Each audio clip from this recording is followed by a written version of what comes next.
Hello my dear student, welcome to K Chauhan vision. आज हम topic कर रहे हैं magnetic effect of electric current, विद्युत धारा के चुंबकीय प्रभाव। इसमें मैं एक क्वेश्चन लेने जा रही हूँ और क्वेश्चन है कि यदि किसी धारावाहिक चालक के गिर्द उत्पन्न चुंबकीय क्षेत्र कैसे प्रभावित होगा यदि उस चालक में बहने वाली विद्युत धारा की मात्रा में परिवर्तन किया जाए। तो दो ही तरीके से परिवर्तन कर सकते हैं, या तो विद्युत धारा की मात्रा को बढ़ाएंगे हम लोग, ठीक है, और या फिर कम करेंगे। अगर विद्युत धारा की मात्रा को बढ़ाते हैं तो ये चुंबकीय क्षेत्र भी बढ़ जाएगा, और अगर विद्युत धारा की मात्रा को कम करते हैं तो चुंबकीय क्षेत्र भी कम हो जाएगा। मीन्स धारा बढ़ाएंगे तो चुंबकीय क्षेत्र भी बढ़ेगा, और कम करेंगे तो चुंबकीय क्षेत्र भी कम होगा। ठीक है, यही आंसर लिखा हुआ है।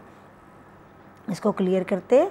यदि धारावाहिक चालक में बहने वाली धारा की मात्रा को बढ़ाया जाता है तो उस चालक के गिर्द उत्पन्न चुंबकीय क्षेत्र की मात्रा भी बढ़ जाएगी, और यदि हम विद्युत धारा की मात्रा को कम करते हैं तो चुंबकीय क्षेत्र जो है वो चालक के गिर्द उत्पन्न चुंबकीय क्षेत्र भी कम हो जाएगा। धारा कम तो चुंबकीय क्षेत्र भी कम, धारा अधिक, ठीक है, धारा की मात्रा ज़्यादा तो चुंबकीय क्षेत्र भी ज़्यादा। ठीक है, तो इसका मतलब क्या हुआ?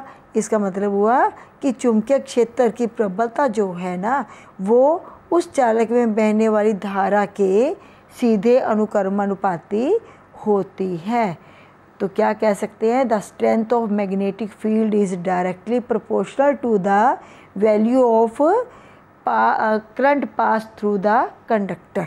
ठीक है, चुंबकीय क्षेत्र की प्रबलता ये समानुपाती डायरेक्टली प्रोपोर्शनल का साइन होता है, और विद्युत धारा इलेक्ट्रिक करंट। तो ये क्वेश्चन था हमारा एक। इसी के साथ ही एक क्वेश्चन इसी पर आधारित मैं एक और क्वेश्चन लेने जा रही हूँ। तो क्वेश्चन ये है कि यदि हम किसी धारावाहिक चालक से दूर होते जाते हैं तो चुंबकीय क्षेत्र की प्रबलता कैसे प्रभावित होगी? What happened to the strength of magnetic field when we move away from the current carrying conductor? ठीक है, तो हम जानते हैं ना कि चुंबक के जो ध्रुव होते हैं उसके नज़दीक चुंबकीय क्षेत्र सबसे ज़्यादा प्रबल होगा। तो ये उत्तरी ध्रुव है, ये दक्षिणी ध्रुव, तो यहाँ पे बहुत ज़्यादा चुंबकीय क्षेत्र की प्रबलता ज़्यादा होगी।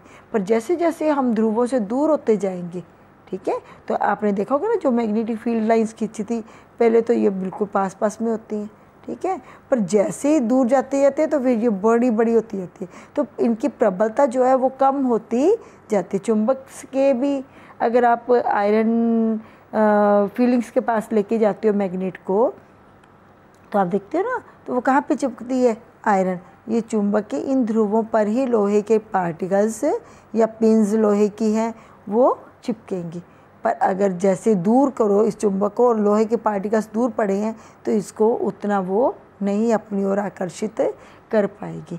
तो यही है, हम जानते हैं कि चुंबक के ध्रुवों के नज़दीक चुंबकीय क्षेत्र की प्रबलता सबसे अधिक होती है, इसलिए हम ध्रुवों से जैसे जैसे दूर होते जाएंगे वैसे वैसे चुंबकीय क्षेत्र की प्रबलता भी कम होती जाएगी। तो अगला क्वेश्चन हमारा इसी में है, धारावाहिक चालक और चुंबकीय क्षेत्र का उपयोग करने वाले कुछ उपकरणों के नाम बताने हैं हमने कि कौन से उपकरण हैं जो धारावाहिक चालक और चुंबकीय क्षेत्र का प्रयोग करते हैं। तो name the devices that use electric current conductor या current carrying conductor and magnetic field. तो वो जो उपकरण है वो है इलेक्ट्रिक मोटर, विद्युत जनरेटर, electric generator, loudspeaker, microphone और नाप तोल वाले यंत्र। इसको हम बोलते हैं मेजरिंग इंस्ट्रूमेंट्स। ठीक है, जैसे आप आजकल जाते हो ना वेइंग मशीन पे, तो वेट करने वाली जो मशीन होती हैं जिसमें हम वेट करते तो वो इलेक्ट्रॉनिक जो होती हैं, ठीक है, वो सारी इसी पर आधारित है। इसमें करंट बहता है और ये चलती हैं और हमें नाप तोल बताती हैं। तो वेयरिंग मशीन में भी कुछ ऐसा ही लगा होता है।